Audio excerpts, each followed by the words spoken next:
네, 여호와께 감사하라라는 제목입니다. 오늘은 우리 많은 한국 교회들이 추수감사 주일로 기념하여 또 예배드리는 1년에 한 번 있는 그러한 절기의 예배입니다.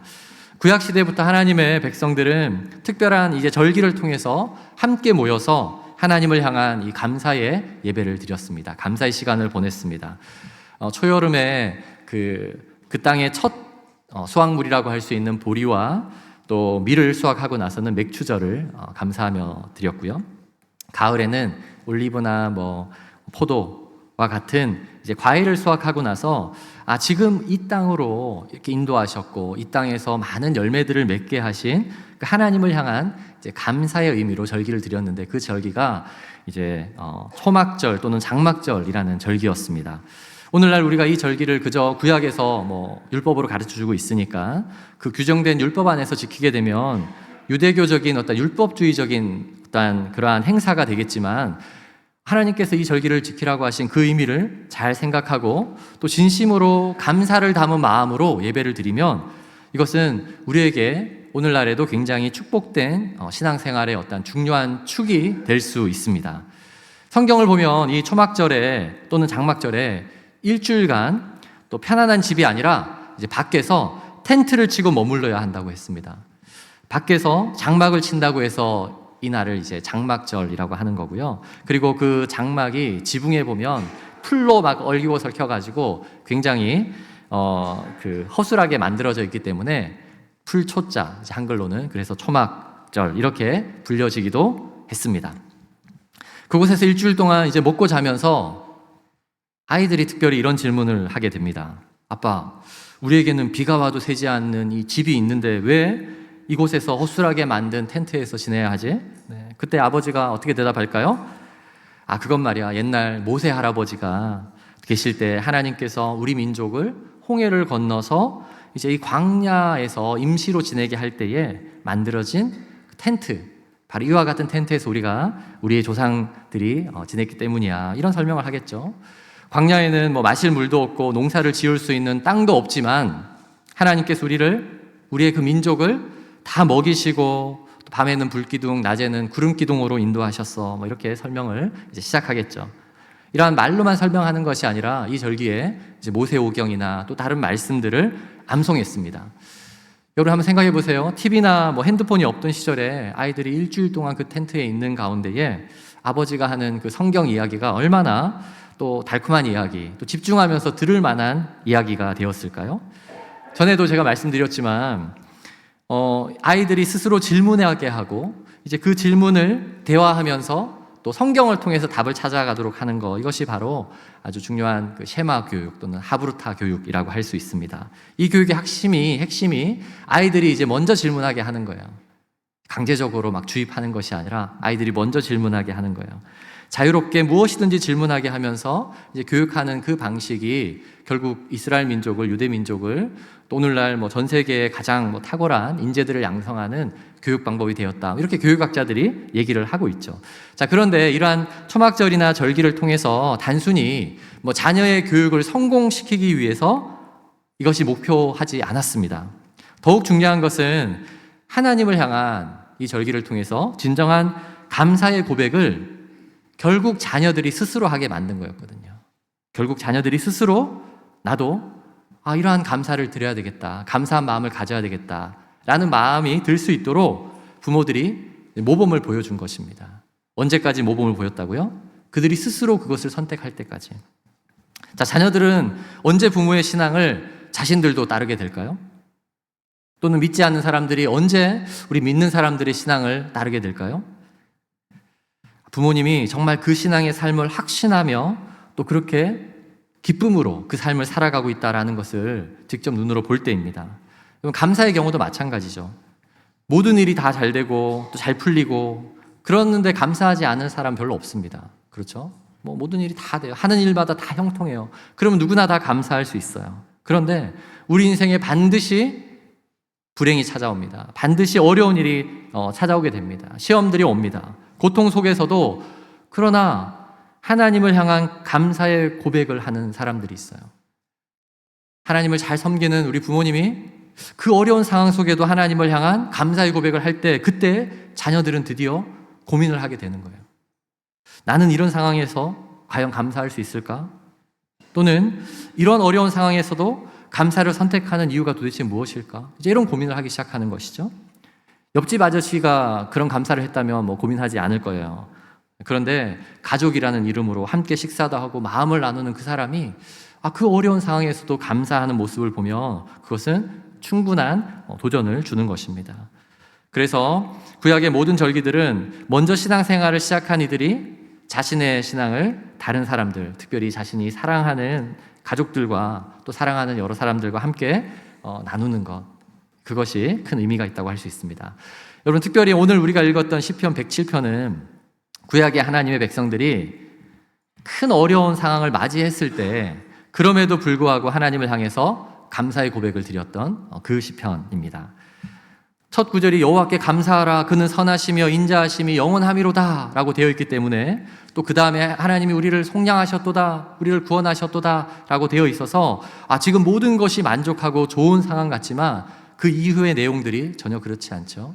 그리고 실제로 이 찬양을 고백했던 그 시대는 정반대의 상황이었습니다. 이 시편의 배경이 이스라엘 백성들이 이제 70년간 바벨론의 포로로 끌려가서 이제 온갖 고생 끝에 다시 돌아온 직후에 고백했던 내용입니다.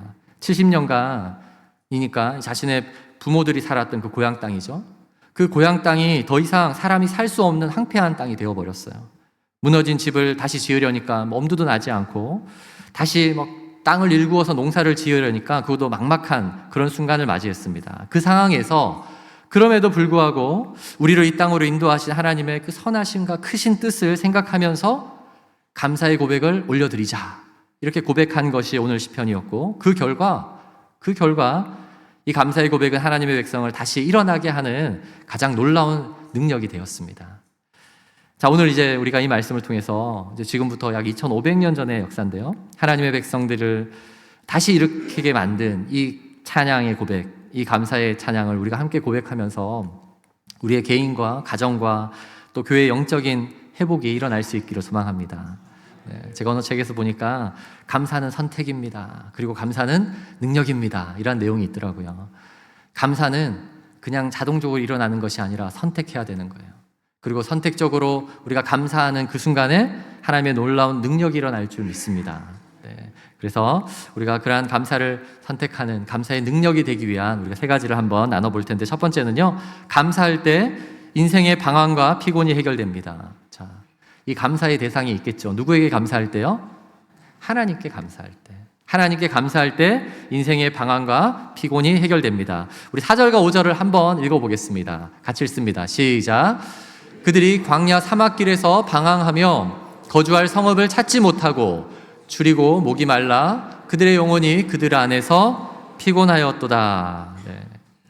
첫 구절이 여호와께 감사하라 라는 명령으로 시작되었는데 이 시편이, 그런데 그 이후에 보면 감사하라 라고 하면서 그 이유가 하나님께서 우리를 구원하여 광야로 인도하였음을 소개하는 거예요. 속량하여서 구원하셨지만 하나님 우리를 인도하신 장소가 바로 광야라고 이렇게 소개하는 내용입니다. 지금 이 시편이 쓰여지기 전에 약 1000년 전이라고 할 수 있는데요, 지금부터는 한 3500년 전이라고 할 수 있겠죠. 이스라엘 백성들은 고통스럽게 애굽에서 노예로 살고 있었습니다. 그 애굽에서 드디어 벗어나서 이제 홍해를 건넜어요. 놀라운 하나님의 구원의 역사가 있었고 그들에게 첫 번째로 펼쳐진 땅이, 그들은 어떤 생각을 했을까요? 젖과 꿀이 흐르는 아주 좋은 땅일 거야 라고 아마 생각할 수도 있었겠지만, 홍해를 건너고 그들이 처음 만났던 땅이 광야와 사막이었습니다. 하나님 우리를 구원하셨는데 그 첫 정착지가 광야와 사막이었다는 사실에 그들은 아마 놀랐을 것입니다. 그곳은 물도 없고 먹을 것도 없고 그러한 광야와 사막이었어요. 여러분, 하나님께서 우리를 구원한 우리를 동일하게 구원하셨지만 처음부터 우리에게 그 젖과 꿀이 풍성히 흐르는 땅으로 인도하지 않는다는 사실을 우리가 기억해야 합니다. 그렇다면 하나님은 왜 당신의 백성을 이제 구원한 다음에 광야와 사막에 먼저 이르게 하셨을까요? 광야와 사막으로 인도하셨을까요? 그들이 이전에 살았던 그 노예의 문화, 이제 그 애굽에서의 삶을 생각해 보면 쉽게 정답을 찾을 수 있겠죠. 여러분, 그 애굽에서의 삶은 어떤 삶이었을까요? 사람을 쉽게 말해서 등급을 매기는 이제 그러한 세상이었을 것입니다. 저처럼 노동력으로 쓰기에 좀 비실비실한 사람은 C급, 네. 근데 아주 튼튼하고 막 힘이 있고 이런 사람은 A급. 네. 만약 그들이 이제 농사를 바로 지을 수 있는 그 광야가 아니라 가나안 땅으로 바로 인도하게 되었다면 장수만 바뀌었을 뿐 똑같은 일이 일어났을 거예요. 더 힘센 사람이 힘 약한 사람들을 부리면서, 또는 서로 자신이 보기에 옳은 대로 여기 내 땅이야, 그리고 목소리 큰 사람이 더 넓은 땅을 차지하면서 살아가는 그런 사회가 만들어졌겠죠. 그래서 하나님께서 광야에서 당신의 백성들에게 힘 빼기 작업하신 거예요. 이전에 물들었던 그 생각들, 그 마음들을 다 빼는 거예요. 그리고 새로운 방법으로 살아가도록 하나님의 말씀으로 훈련시키는 거예요. 사실 그 하나님의 말씀으로 훈련했던 기간들은 약 2년 정도라고 할 수 있거든요. 2년 동안 훈련하는 그 장소에서 놀랍게도 이스라엘 백성이 기회만 되면 원망을 했습니다. 그들이 감사는 한 번도 하지 않은 채 그냥 그저 원망만 했어요. 이스라엘 백성들이 이 기간 하나님을 향한 가장 심한 원망을 한 곳이 어딘가 찾아보면 민수기 21장 5절의 말씀인데, 우리 한번 같이 한번 읽어볼까요? 시작. 백성이 하나님과 모세를 향하여 원망하되 어찌하여 우리를 애굽에서 인도해내어 이 광야에서 죽게 하는가? 이곳에는 먹을 것도 없고 물도 없도다. 우리 마음이 이 하찮은 음식을 싫어하노라 하매. 네. 하나님도 원망하고 모세도 원망하고 뿐만 아니라 이제 그곳에서 사실은 물이 없어 죽을 뻔할 때에도 물을 내어주셨고, 그리고 먹을 것이 없으니까 그 광야는 농사를 지을 수 없잖아요. 만나와 메추라기를 내려주었습니다. 비록 단일 메뉴긴 했지만, 그러나 그곳에서 충분히 살 수 있는 모든 것을 다 주셨어요. 그런데 그들의 마음에 이제 원망이 있으니까 그 음식을 하찮은 음식이라고 얘기하는 거예요. 이 하찮은 음식, 그 마음에 이미 온통 원망이 있어서 조금의 감사도 없었던 시간들이었습니다. 그 결과 그 광야는 한 2년 정도 머물렀어야 했는데 40년을 머무르게 되죠. 40년을 그곳에 허비하는 그런 삶을 살고 말았습니다. 한 신학자가 이 부분에 대해서 이렇게 설명을 했어요. 만약 그들이 그 광야에서 원망한 만큼만 감사를 고백했더라도 그 방황과 피곤의 역사가 그렇게 길진 않았을 것이다. 마치 소돔과 고모라가 멸망한 이유가 무엇이죠? 소돔과 고모라가 멸망한 이유는 악인들이 그 땅에 너무 많아서가 아니라 의인이 없었기 때문인 것처럼, 이제 그 땅에서 정말 하나님을 향한 감사가 조금만이라도 있었다면 하나님께서 그 광야에서, 그곳에서 그렇게 오랫동안 머무르게 하지 않았을 것입니다. 감사할 것이 전혀 없는 환경이었을까요? 과연 그 광야라는 곳이 그들에게는 하나도 감사할 것이 없는 그런 땅이었을까요? 제가 어제 우리 아이들과 이제 좀 식사하고 그러면서 추수감사주의를 앞두고 있으니까 너희들이 한 해 동안 돌아보면서 제일 감사한 게 뭐냐? 이렇게 질문을 했어요. 제일 감사한 게 뭐냐? 그랬더니 아들이 이렇게 대답을 했어요. 돌아보면 크게 감사하는 건 없긴 한데 작은 것들이 다 감사한 것 같다. 그러면서 작은 것들 그게 뭔데? 라고 했더니 성적이 한 방에 크게 오르지 않았고, 그래도 조금 오르는 것 같고, 그리고 키가 한 방에 막 쑥 자라진 않았지만 조금씩 자라고 있으니까 감사하고. 제가 이 말을 들으면서 큰 깨달음을 얻었습니다. 아, 감사도 우리가 큰 것만 생각하니까 별로 생각이 안 나는 거예요.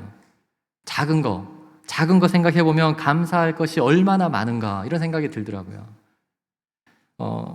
제이 데니스라는 목사님이 쓴 이제 글로 알려진 감사치유법이라는 내용이 있는데, 이거를 보면 우리가 일상에서 해야 되는 수많은 감사의 내용을 이렇게 다 기록하고 있습니다. 그 중에서 제가 몇 가지를 좀 골라와 봤는데 한번 들어보세요.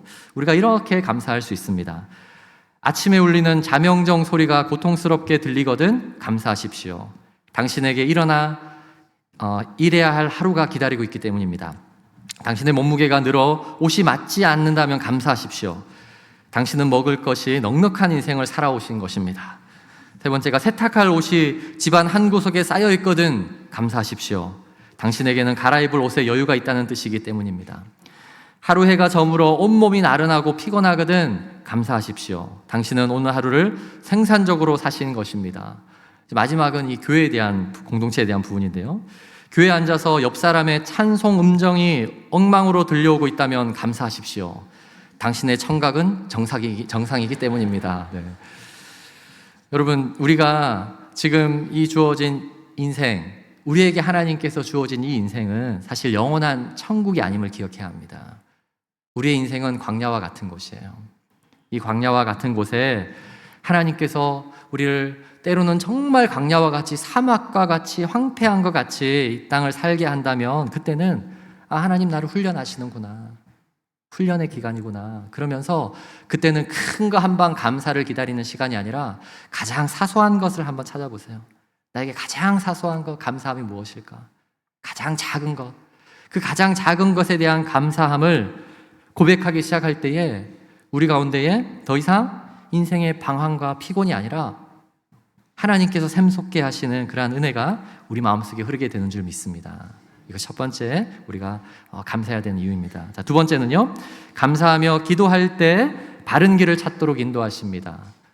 두 번째가 감사하며 기도할 때 바른 길을 찾도록 인도하십니다. 우리 6절과 7절의 내용을 한번 같이 읽어볼게요. 시작. 이에 그들이 근심 중에 여호와께 부르짖음에 그들의 고통에서 건지시고 또 바른 길로 인도하사 거주할 성읍에 이르게 하셨도다. 아멘.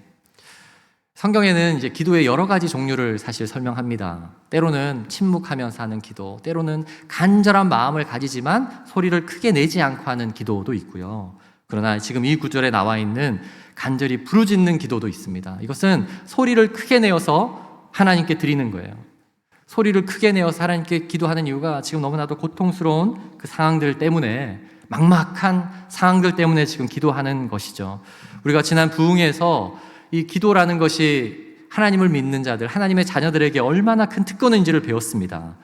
세상을 살면서 가만히 보면 자신의 그 고통과 고난이 있음에도 다른 사람에게 말하지 못하는 사람들도 있어요. 그것을 말하지 못해서 끙끙 앓으며 소리내지 못하는 사람들이 얼마나 많습니까? 그런데 하나님의 자녀가 된 사람들은 이제 그 고통과 고난을 더 이상 감추지 않고 어떻게 한다고요? 하나님께 마음껏 아뢰일 수 있는 거예요. 마음껏 아뢰는 거예요. 때로 인생의 어려움 속에서 부르짖으며 기도할 때 하나님 우리를 건지시고 바른 길로 인도함을 사실 경험해야 돼요. 그런데 이 부르짖음 가운데에 우리가 원망의 마음으로 부르짖는 것이 아니라 감사의 마음으로 부르짖어야 한다는 것이 여러분 중요합니다. 이 6절에 나오는 부르짖다라는 단어와 1절에 나오는 이 감사라는 이 단어 모두 사실은 소리를 내는 거예요. 소리를 내어서 고백하는 거예요. 그러고 보면 한자어 감사도 그 단어가 감동할까, 마음의 감동을 사제가 살해하다라는 건데 이 말씀 원자가 들어가더라고요. 그래서 마음으로만 생각하는 것은 감사가 아닙니다. 네. 이것을 표현하는 것이 감사예요. 특별히 말로 표현하는 것, 그것이 감사입니다. 마찬가지로 부르짖어 하나님께 기도하는 것도 우리가 말로 표현하지만 그러나 하나님께서 우리를 구원하실 것이다, 우리를 온전히 인도하실 거다, 그 하나님 앞에 감사함의 마음을 가지고 부르짖는 것이 감사의 마음으로 기도하는 거예요. 제가 사실 이러한 이 말씀, 이 구절을 묵상하면서 제게 떠오른 예수님의 그 말씀, 그 다음에 신약의 말씀이 누가복음 17장에 나오는 그 10명의 나병 환자의 이야기입니다. 예수님께서 이제 예루살렘으로 가기 전에 어느 날 사마리아와 갈릴리 사이에 있는 한 마을에 들어가셨어요. 근데 그 마을에서 10명의 나병 환자들을 만납니다. 이제 구약시대의 나병 환자들은 조그만 피부병에 걸려도 나병 환자로 취급을 당했습니다. 그리고 그것이 전염성이 있을 수 있기 때문에 항상 따로 마을에서 이제 고립하여서 생활하게 하는 것이죠. 그리고 또 그것이 다 해결되어지면 자신의 마을로 돌아갈 수 있도록 하는 이제 그런 장치가 있는 도피성과 같은 그런 마을이 있었습니다. 예수님께서 이제 그곳으로 들어가는 것이에요. 그곳에 갔더니 10명의 나병 환자를 만났는데 치료해 주셨어요. 그런 다음에 제사장들에게 너희 모습을 보이라. 자, 피부가 이제 나았으니까 제사장들에게 그것을 보이고 이제 집으로 돌아가라 라고 한 것이죠. 그때에 모든 사람들이 9명이 치유받고 나서 다 가는데 한 사람만 다시 예수님께 돌아옵니다. 그리고 어떻게 고백하냐면 누가복음 17장 15절에서 16절인데 같이 한번 읽어볼까요? 시작. 그 중에 한 사람이 자기가 나은 것을 보고 큰 소리로 하나님께 영광을 돌리며 돌아와 예수의 발 아래에 엎드려 감사하니 그는 사마리아 사람이라. 네. 9명은 다 그냥 갔어요. 그런데 그 한 사람이 돌아와서 큰 소리로 하나님께 영광을 올려드립니다. 하나님을 찬양한 것이죠. 그리고 예수님께 엎드려서 감사의 고백을 합니다. 그가 비록 이방인이었지만 이러한 고백을 했어요. 그렇게 했을 때에 예수님께서 이렇게 말씀하십니다. 이렇게 말씀하세요. 19절 같이 한번 읽어보겠습니다. 시작. 그에게 이르시되 일어나 가라. 내 믿음이 너를 구원하였느니라 하시더라. 네, 예수님 뭐라고 말씀하셨다고요? 내 믿음이 너를 구원하였다. 이 구절이 아주 특별한 이유는 이 나병 환자가 다른 9명의 나병 환자와 다른 이유가 무엇인가요? 그는 다시 돌아와서 분명하게 하나님 앞에 영광 돌리며 그 감사를 고백한 거예요. 그랬더니 예수님이 그것을 구원받는 믿음이라고 얘기하는 거예요. 여러분, 다른 나병 환자들도 다 예수님 만났습니다. 그들이 그 나병에 걸려가지고 자기 집으로 가지도 못하고 굉장히 힘든 생활들을 하고 있었겠죠. 그래서 그것이 치유받았을 때 그들에게 그것은 분명한 구원의 일이에요. 육체적인 구원의 일이죠. 그러나 그것은 그냥 육체적인 잠시 얻는 구원에 불과한 거예요. 근데 돌아와서 그 고난을 통해서 오히려 이제 그것이 해결해 주신 예수님 앞에 찬양하고 감사로 고백할 때에 어떻게 됩니까? 너는 영원한 생명을 얻게 되는 구원이 있음을 예수님이 말씀하시는 거예요. 영원한 생명의 구원. 그것은 우리가 하나님 앞에 감사를 온전히 고백하고 그것을 때로는 기도하고 또한 때로는 찬양할 때 하나님께서 인도하시는 거예요. 그래서 오늘 이 구절에 나와 있는 바른 길로 인도하사, 네, 이 바른 길, 우리에게 이 바른 길은 임시로 우리가 살아갈 그냥 그런 길이 아닙니다. 우리 모두가 언젠가 죽음 이후에 가야 되는 그 영원한 생명의 길, 그 길로 인도하시는 분이 하나님이신데 그 하나님께 우리는 감사의 고백을 해야 돼요. 그 감사의 고백을 올려드릴 때에 온전한 영원한 길로 하나님이 우리를 인도하게 되실 줄 믿습니다. 우리 마지막 세 번째 우리의 감사는 감사하며 찬송할 때 영혼의 참된 만족이 채워집니다. 자, 이 감사가 점점 더 이제 커지는 거예요. 이 감사를 우리는 찬송할 때 우리 영혼의 참된 만족이 채워지게 됨을 여러분 기억하셔야 돼요. 우리 8절에서 9절의 말씀을 한번 같이 읽어보겠습니다. 시작. 여호와의 인자하심과 인생에게 행하신 기적으로 말미암아 그를 찬송할지로다. 그가 사모하는 영혼에게 만족을 주시며 줄인 영혼에게 좋은 곳으로 채워주심이로다. 네. 감사하는 자는 이제 자신의 고난의 기도를 넘어서서 영혼의 채워주심을 통해서 하나님께 마음껏 찬양하는 모습을 지금 소개하고 있는 것입니다. 제가 얼마 전에 서울대 정신의학과 교수인 이제 김은영 교수가 한 강의를 하나 보았어요. 그 강의 제목이 뭐였냐면 당신이 아무리 쉬어도 피곤한 이유. 네, 당신이 아무리 쉬어도 피곤한 이유.